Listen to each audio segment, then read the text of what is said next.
இப்போ நம்ம இருக்கிறது தான் சவுந்தர நாயகி சமேத சோழீஸ்வரர் கோவில். இந்த கோவில் இருக்கிற ஊருக்கு பேர் மூலனூர். மூலனூர் அப்படிங்கிறது கரூருக்கும் தாராபுரத்துக்கும் நடுவில் இருக்கிற ஊர் தான் மூலனூர். இதுவும் தேவாரத்தில் பாடல் பெற்ற ஒரு வைப்புத்தலம். இந்த கோவில் வந்து இந்த இந்த கொங்கு நாடு அப்படின்னு சொல்லப்படுற இந்த ஏரியாவில் கொஞ்சம் தனியாக இருக்குதுன்னு தான் சொல்லணும். இது பக்கத்தில் ஒன்றும் பெருசாக கோயில்கள் கிடையாது. இன்ஃபேக்ட் இந்த ஏரியாலேயே கொஞ்சம் முக்கியமான கோயில் அப்படின்னா அது இதுதான். அது தவிர நிறைய கிராம கோயில்கள்லாம் இருக்குது.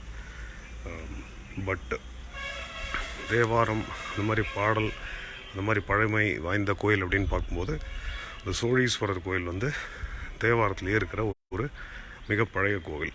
இந்த கோயில் வந்து ரொம்ப நாளாக நம்ம வரணும்னு பார்த்துட்டு இருந்தோம். பட் கும்பாபிஷேகம்லாம் நடந்து இப்போ தான் இது வந்து சரியாயிருக்கு. இப்போ நல்ல நிலைமையில் இருக்குது. இது வந்து மூலனூருங்கிறது ரொம்ப சின்ன ஊர் தான். அந்த ஊரோட நடுவுலேயே இருக்குது இந்த கோவில். ஆனால் பெரிய முகப்பு கோபுரம் அதெல்லாம் ஒன்றும் கிடையாது. ஒரு மொட்டை கோபுரம் தான் இருக்குது. அதனால் டக்குன்னு இதை கண்டுபிடிக்கிறது கஷ்டம். கண்ணு முன்னாடியே இருக்கும், ஆனால் கண்டுபிடிக்கிறது கஷ்டம்.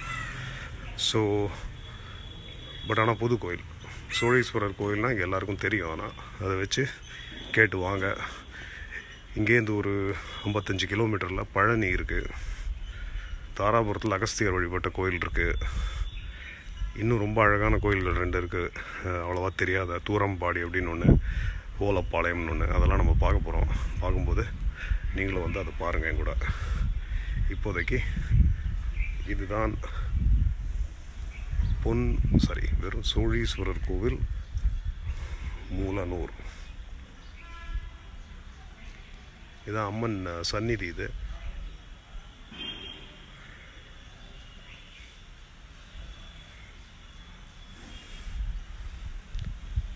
நல்ல நிலைமையில் இருக்கிற கோவில். இது எல்லோரும் வந்து பாருங்கள்.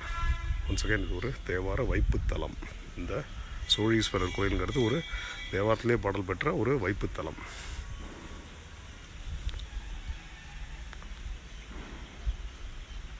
நேராக தெரியறது தான் அம்மன் சந்நிதி. சரிங்க, நம்ம அடுத்த கோயில் பூட்டுறதுக்குள்ளே போய் பார்ப்போம். இதை பார்த்ததுக்கு ரொம்ப நன்றி. நம்ம இன்னொரு வீடியோவில் பார்ப்போம்.